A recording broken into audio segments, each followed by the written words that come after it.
వరంగల్ జిల్లాలో సీఎం కేసీఆర్ మాట్లాడుతున్నారు. ఇప్పుడు లైవ్ లో చూద్దాం. ఇస్తున్నట్టు నాకు సమాచారం ఉంది.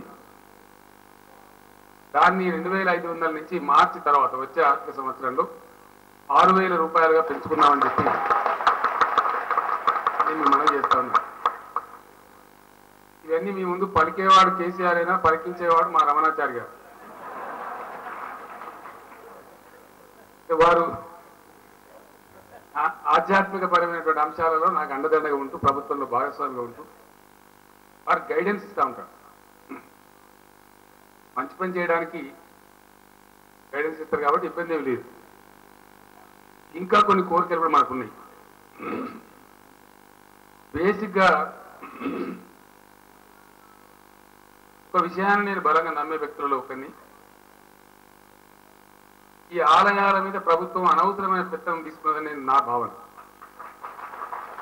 ఆలయాలకు ప్రభుత్వం చేసింది ఏమి లేదు నాకు తెలిసినంత వరకు. ఎకరం జాగా ఇచ్చింది లేదు. వెనక రాజులు మహారాజులు జమీందారులు జాగీర్దారులు ఎవరో సమకూరిస్తే లేదా భక్తజన కోటి సమర్పించేటువంటి కానుకలతోని ఆలయాల మాన్యాలు ఈ స్థితిలో ఉన్నాయి.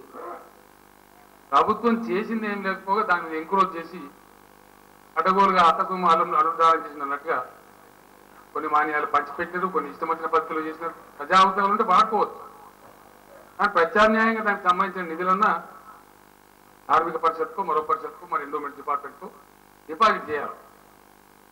ఈ వ్యవస్థ కూడా దెబ్బతినకుండా చూసుకోవాలి.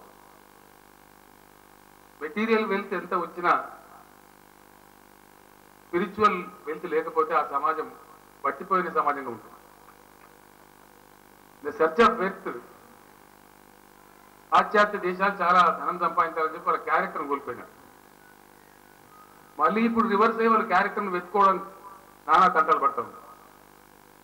మన స్వామివారు వెళ్ళి శాన్ ఫ్రాన్సిస్కోలో ఎక్కడో డల్లాస్లో ఎక్కడో అట్లాంటాలో ఉపన్యాసాలు చెప్పి వస్తుంటారు, పిలుచుకుంటారు. వాడు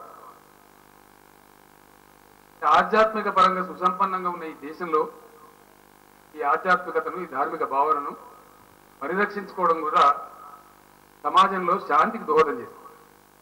నిర్మాణాత్మకమైన సమాజ నిర్మాణానికి దోహదం చేస్తుంది. ఫర్ ఎగ్జాంపుల్, ఇప్పుడు పర్సెప్షన్స్ ఆఫ్ ద పీపుల్, నమ్మకాలు, విశ్వాసాలు, అవగాహనలు, అర్థం చేసుకోవటాలు ఎట్లా ఉంటాయంటే, వరంగల్లో వెళ్తూ పోలీస్ స్టేషన్ దగ్గర ఆగి ఒక డిఎస్పీ గారిను, ఒక సిఐ గారిను, ఒక ఎస్ఐ గారిను మీరు అడగండి, ఒక నెల రోజులు పోలీసులు లేని వరంగల్ ఎట్లా ఉంటుంది సార్ అని అడిగారు. ఉంటే ఆదాయం పిచ్చాన్ని అసలు కొట్టేస్తారని చెప్తారు. మొత్తం ఈ వరంగల్ పట్టణం అనే సమాజాన్ని మేమే రక్షిస్తున్నాం, దీని కర్తలం దర్తలం మేమైనటువంటి అభిప్రాయం ఉంది ప్రభుత్వంలో పనిచేసే వాళ్ళకు, అనేక విభాగాలు, ఒక పోలీసులకే కాదు. వాస్తవానికి వరంగల్ పట్టణాన్ని ఎవరు బతికించరు. వరంగల్ పట్టణంలో ఉన్నటువంటి ధార్మిక భావన, సాంప్రదాయాలు, సామాజిక కట్టుబాట్లు, ఒక సంఘంగా, ఒక సొసైటీగా వరంగల్ తనకు తానే బతుకుతుంది.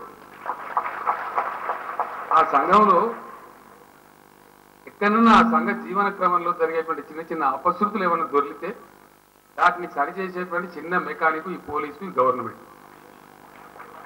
గవర్నమెంట్ కంటే ఎక్కువ సామాజిక కట్టుబాట్లే సమాజాన్ని ఎక్కువ నడిపిస్తాయి. వాస్తవానికి పొద్దున్న లేస్తే గుడికి పోవాలా, దండం పెట్టుకోవాలా, మ్యారేజ్ చేయనాడు కానీ, బర్త్డే అయినాడు కానీ, ఇంకో రోజు కానీ, పిల్లల బర్త్డే అయినాడు కానీ టెంపుల్కి వెళ్ళాలా అని సంస్కారం ఏ రాజ్యాంగం చెప్తుంది? ఎవరు చెప్పరు. అది మనకు ధార్మిక పరంపరలో వచ్చినటువంటి గొప్ప సంపద. దాన్ని ఎంత గొప్పగా మనం పరిరక్షించుకొని ముందు తరాలకు ట్రాన్స్ఫర్ చేస్తే అంత గొప్ప సమాజానికి, ఒక శాంతియుతమైన సమాజానికి, ఒక సామాజిక కట్టుబాటుతో కూడుకున్నటువంటి సమాజానికి మంచి దారులు వేస్తుంది. సమాజం ఆరోగ్యకరంగా ఉండేటువంటి ఆస్కారం ఎక్కువ కలుగుతుంది. ఒక ఆయన ఎప్పుడో మాట్లాడుతూ ఏదో సభలో రవీంద్ర భారతిలో